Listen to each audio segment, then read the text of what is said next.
नमस्कार। सोशल संवाद से मैं कृपा शंकर। एक सीट बनाम 243 सीट का फर्क आप समझते हैं? अगर नहीं समझते तो मैं आपको एक गणित समझाने जा रहा हूं। एक गणित ऐसा, एक सच ऐसा जो आप जानते हुए भी नहीं जानते। दोनों राज्यों के रिजल्ट आ चुके हैं विधानसभा के, और बिहार में अभी कुछ आने बाकी हैं। और झारखंड में एक सीट जो था वो बिल्कुल साफ हो गया, क्लियर हो गया कि वहां झारखंड मुक्ति मोर्चा ने जीत हासिल कर ली है। घाटशिला सीट, घाटशिला सीट की जो सच्चाई है, जो राजनीतिक सच्चाई है, उससे मैं वाकिफ कराने जा रहा हूं, जो आप नहीं जानते। दरअसल घाटशिला का जो सीट था वो बिहार के तमाम सीटों से कहीं ना कहीं ज्यादा महत्वपूर्ण था। इसलिए मैंने कहा एक सीट बनाम 243 सीट। और यह महत्वपूर्ण क्यों था? इसलिए महत्वपूर्ण था कि भारतीय जनता पार्टी के लिए घाटशिला एक प्रवेश द्वार था। घाटशिला जो चुनाव लड़ा गया, आप ना समझें कि वो स्थानीय स्तर पे चुनाव लड़ा गया, बल्कि राष्ट्रीय स्तर पे चुनाव लड़ा गया, जिसमें दिल्ली की तमाम ताकतें, झारखंड की तमाम ताकतें, सब तरह की ताकतें झोंक दी गई कि वह सीट बीजेपी के हाथ में आए।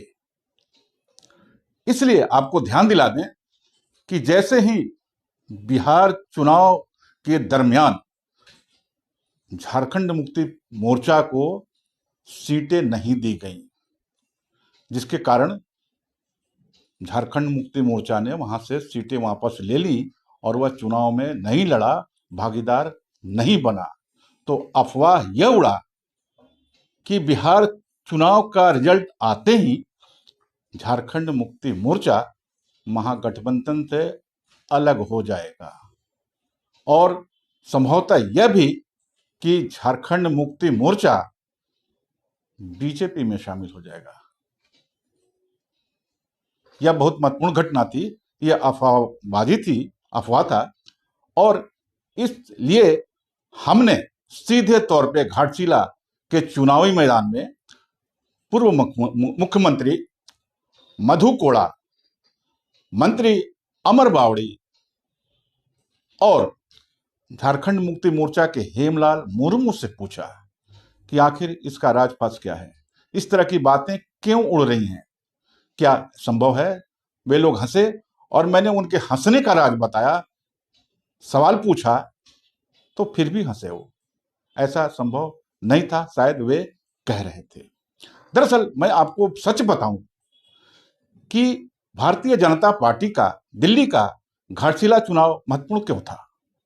महत्वपूर्ण इसलिए था कि वे वहां से अपना प्रवेश चाहते थे, झारखंड मुक्ति मोर्चा की सरकार को बर्बाद करना चाहते थे, परेशान करना चाहते थे। लोग यह भी कह रहे हैं कि झारखंड मुक्ति मोर्चा के जो मुखिया हैं हेमंत सोरेन, उनकी बात अमित शाह से बिल्कुल लगभग फाइनल हो चुकी थी, तब जब उनके पिताश्री दिल्ली में हॉस्पिटल में थे, गुरुजी।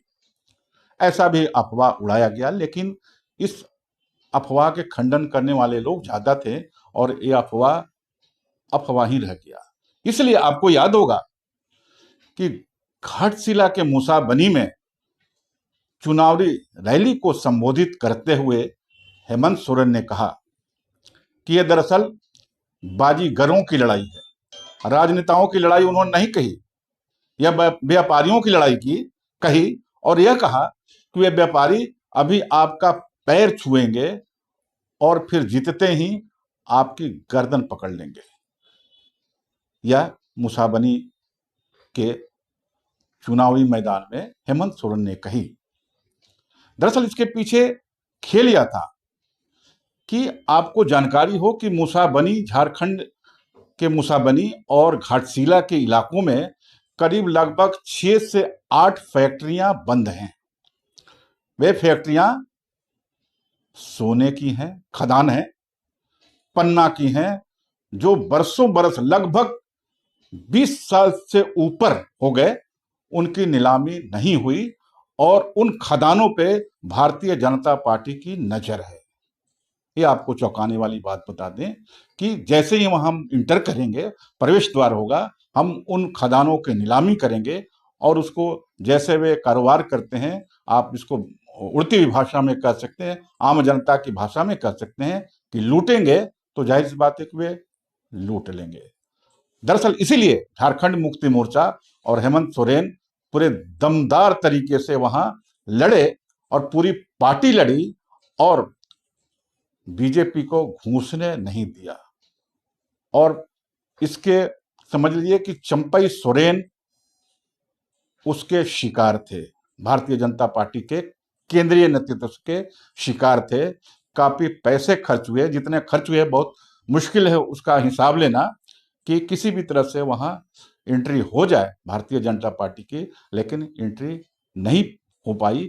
और आज कुछ ही देर पहले भारतीय जनता पार्टी की हार हुई है और झामुमो झारखंड मुक्ति मोर्चा की जीत सुनिश्चित हुई। और जो रणनीति है, ये हेमंत सोरेन की रणनीति है, जिसमें निश्चित तौर पे, यकीनी तौर पे वे सफल हुए हैं और इस तरह से इनकी सरकार भी बची है, वरना बिल्कुल आप समझ लीजिए कि बर्बाद हो जाता। और इसके पीछे एक और राजनीति आपको बताते हैं, कारपोरेट की राजनीति।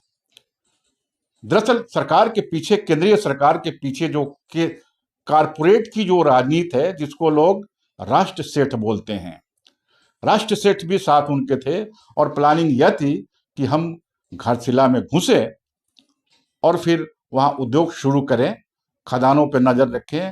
और उनकी लड़ाई सीधे और सीधे तौर पे टाटा स्टील से थी।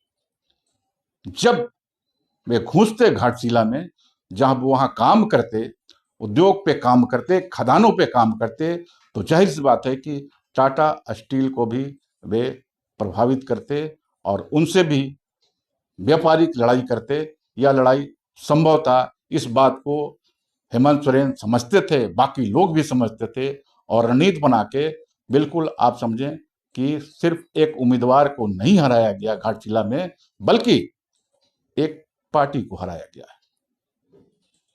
शुक्रिया।